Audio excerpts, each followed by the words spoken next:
Ya teman-teman, kembali lagi sama saya dan di sini saya mereview suatu ini RAM yang ada di sini. Kenapa saya mereview ini? Karena harganya tersebut sangat murah sekali. Bisa dibilang ya 2x8GB atau 16GB dengan harga 600.000. Murah banget kan itu kan? Apalagi udah ada heatsinknya yang ada di sini. Serta garansinya lifetime dan juga mereknya tersebut baru berkecimpung di dunia RAM. Tapi kebanyakan di casing ya untuk mereknya ini Cube Gaming. Untuk serinya apa aja juga nggak ada sih untuk yang ada di sini, cuma ada Cube Gaming aja. 8GB DDR4 3200 mAh untuk satuannya. Kalau yang ini 2 jadi 2x8GB 16GB. Serta spek lengkap yang ada di website itu juga belum ada atau belum update lah di websitenya Cube Gaming. Maka dari itu saya review aja untuk yang ini dengan harga murah sekali 600.000, kurang lebihnya seperti itu. Karena saya kemarin itu membelinya pada saat promo harganya 590.000, tapi sekarang harganya naik di 620.000, kurang lebihnya seperti itu. Tapi meskipun di harga 600 ribuan terbilang paling murah sih ini ya, kebanyakan kalau 600 ribuan di 2x4GB atau di 8GB lah, dia mendapatkan yang merek-mereknya cukup bagus. Tetapi kalau yang ini 600.000 mendapatkan 16GB, ya sangat jauh sekali sih dari segi harganya ya. Dan juga yang ini 16GB kecepatannya 3200, terbilang kencang untuk yang ini. Dan apakah ini bagus atau tidak? Pada saat saya nanti mengetes performa yang menggunakan Ryzen 3 Pro 4350G yang ada di sini. Untuk prosesornya sudah saya tancapkan sih di mobilnya MSI A520M Pro VH. Dan kita akan juga nanti tes apakah ini bisa di OC atau tidak, supaya performanya lebih bagus yang ada di sini. Tapi kalau membeli ini ada kendalanya, kendala sedikit lah. Tapi sebelum itu, sebelum saya jelaskan apa aja kendalanya, jangan lupa klik subscribe dan notifikasi kanan bawah tuh ya, tinggal diklik seperti itu. Dan kita lanjut saja untuk penjelasannya dulu. Yang pertama, di RAM-nya ini paling murah 600.000, bisa dibilang seperti itu, di kalangan 2x8GB atau 16GB. Dan di sini RAM-nya, ini saya bolak-balik supaya kelihatan ya, dia itu simple, berwarna hitam heatsinknya dan juga ada corak-corak di bagian atasnya yang ada di sini. Kalau HyperX Vari yang biasa, kalau dibandingkan dia itu kan cuma biasa aja lurus ya, tapi kalau yang ini ada corak-coraknya kelihatan kayak ke gaming-gamingan dikit lah. Kurang lebihnya seperti itu untuk yang ada di sini untuk penampakan RAM-nya.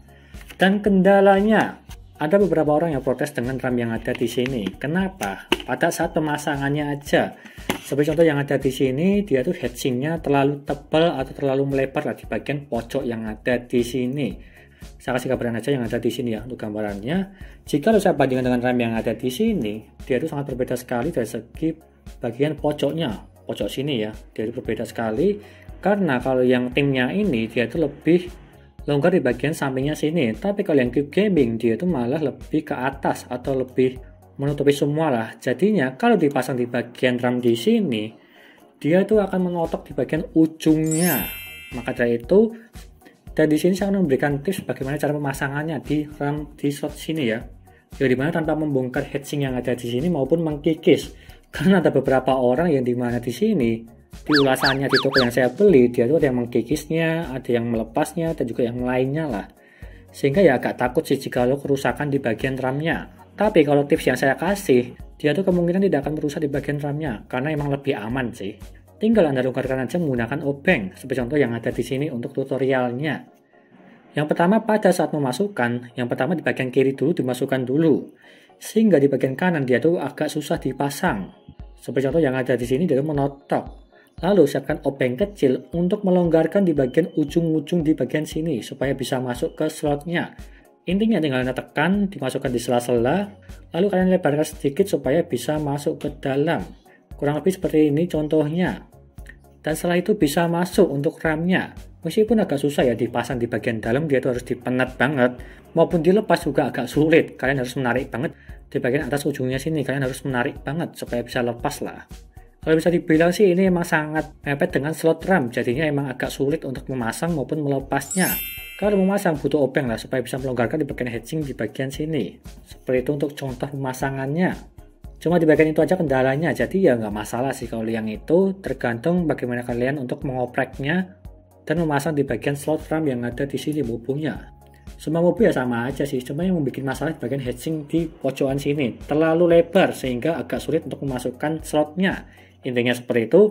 Selanjutnya untuk pengujian RAM yang ada di sini.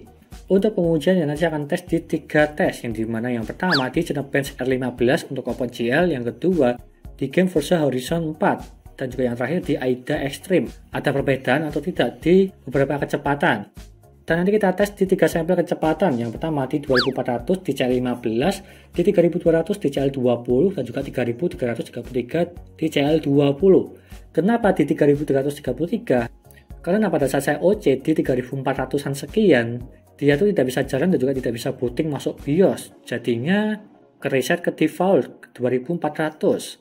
Maka dari itu saya simpulkan kalau yang ini dia itu cuma bisa sanggup ke 3333 aja untuk maksimalnya di CL20.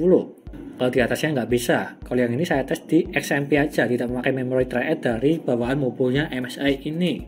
Mungkin di setiap orang beda-beda ya untuk mengoce RAM-nya yang ada di sini, bisa lebih tinggi, bisa lebih rendah, dan juga tergantung di bagian RAM-nya yang ada di sini. Beda-beda tiap orang. Kalau saya itu kan pemula ya, jadi saya OC aja seperti biasa pakai SMP, dia tuh mentok di 3333 aja.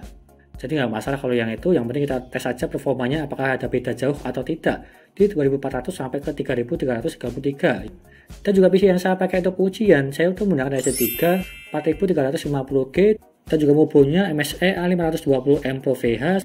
SATA RAM-nya menggunakan ini yang saya tes Cube Gaming 3200 mAh 2x8GB, lalu menggunakan SSD Patriot 960GB serta menggunakan power supply FK 500W yang bronze seperti contoh yang ada di sini untuk gambarannya.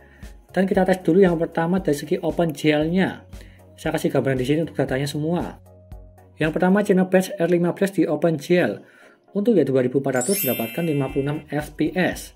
Kalau yang SMP yang 3200 mendapatkan 64 fps. Sedangkan yang 3333 mendapatkan 67 fps. Kalau kita bandingkan ke 2400 ke 3200 terpaut 8 fps. Lumayan berpengaruh 10% ke atas sedikit untuk yang ini, dari 56 ke 64. Dan juga 3200 ke 3333 dia itu terpaut 3 fps saja, dari 64 ke 67. Terbilang cukup lumayan juga untuk yang ini, di tes di OpenGL di Cinebench R15. Lalu yang kedua, tes gaming Forza Horizon 4. Di settingan 2400 mendapatkan 46 fps.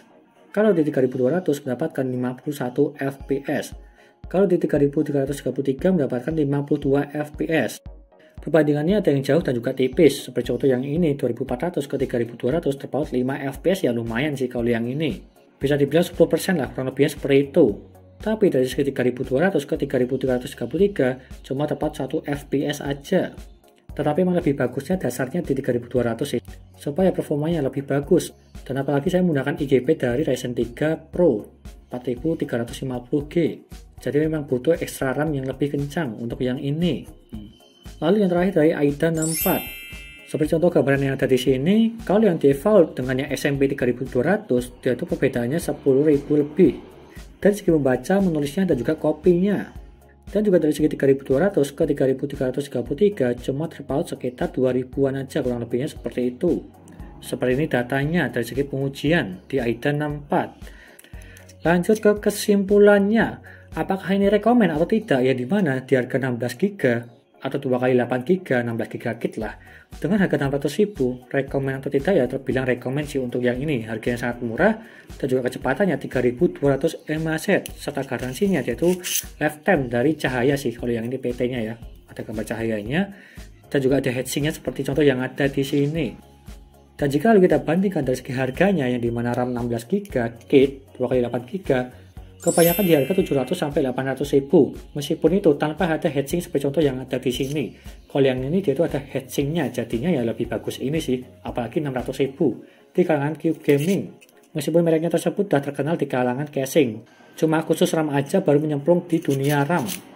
Jadi ya nggak masalah sih kalau untuk pribadi karena harganya juga terbilang murah untuk yang ini 600.000, 2x8GB 16GB kit. Murah ya.